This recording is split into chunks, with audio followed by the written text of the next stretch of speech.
कुरान पढ़ने और उसकी तालीमात पर अमल करने के लिए दर्ज झैल तरीका अपनाया जा सकता है। 1. नियत और इखलास।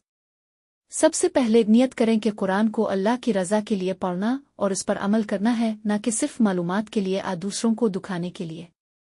2. कुरान को समझ कर पढ़े। कुरान को सिर्फ तिलावत तक महदूद न रखें, बल्कि इसके मानी और पैगाम को समझने की कोशिश करें। अगर अरबी ज़ुबान नहीं आती तो तर्जमा के साथ पढ़े। मुस्तनद तफासीर से मदद लें, जैसे तफसीर इब्न कसीर, तफहीम अल कुरान, मौलाना मौदूदी, तफसीर औसदी वगैरह। 3. आहिस्ता आहिस्ता पढ़ें और गौर व फिक्र करें।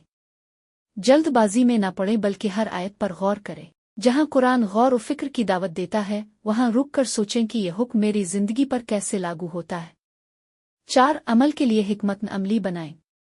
कुरान में जो भी अहकामात मिले उनको जिंदगी में शामिल करने की मंसूबा बंदी करें। मिसाल के तौर पर, अगर कुरान में झूठ से बचने का हुक्म है तो खुद को सच बोलने की आदत डालें। अगर वालिदैन के साथ हसन सलूक का कहा गया है तो उनकी खिदमत में इजाफा करें। 5. नबी करीम की संत को अपनाएं। कुरान पर सही अमल के लिए ज़रूरी है कि हम नबी अकरम की ज़िंदगी को समझें, क्योंकि आप चलता फिरता कुरान थे। हदीस और सीरत की किताबों से रहनुमाई लें। 6. रोज़ाना कुरान से जलने का मामूल बनाएं। रोज़ाना कुरान की तिलावत करें, चाहे थोड़ी मिकदार में हो लेकिन मुस्तकिल हो।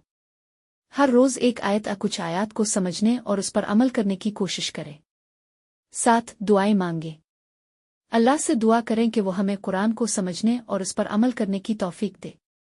ख़ास तौर पर ये दुआ करें, अल्लाहुम्मा अजाल अल कुरान अल अज़ीम रबी क़ल्बी वनवर सदरी वजला हुज़्न वज़ेब एम।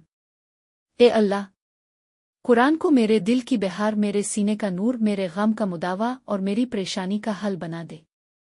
8. अच्छे साथियों का इंतखाब करें। ऐसे लोगों के साथ बैठें जो कुरान को समझने और उस पर अमल करने की कोशिश कर रहे हैं। और उसकी इस्लामी हलकों, स्टडी सर्कल्स में शामिल हों जहां कुरान पर बातचीत होती जो है। हज़रत मोहम्मद 9. मुस्तफ़ा दूसरों तक कुरान का पैगाम पर पहुंचाएं। नाजिल की गई।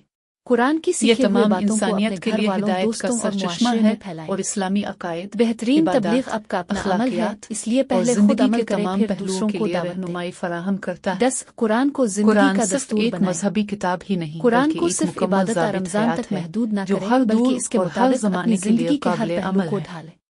कुरान कुरान की के मुताबिक अहमियत। कारोबार, लेन देन, एक इज़्दिवाजी अल्लाह का जिंदगी, कलाम। ताल्लुकात, हर चीज में इसकी कुरान पाक रहनुमाई अल्लाह को ताला का अपनाएं। बराह नतीजा, रास्त कलाम जो है शख्स कुरान जो को हज़रत समझकर इस जिब्राइल पर अमल करेगा, अलैहिस्सलाम अल्लाह के इसकी ज़रिए जिंदगी में नाजिल किया बरकत, गया। सुकून और कामयाबी ये अता किताब करेगा। किसी इंसान का कलाम कुरान नहीं, खुद बल्कि कहता है, खालिस इलाही ये एक पैगाम बरकत है वाली किताब है जिसमें किसी जिसे किस्म हमने की नाजिल किया तहरीफ है या ताकि लोग तब्दीली उसकी नहीं है। आयत में 2. गौर व फिक्र हिदायत करें का और जरिया। अहल अक्ल नसीहत हासिल करें। कुरान जिंदगी के हर पहलू सूरा के लिए सुआद रहनुमाई 29। फराहम करता है।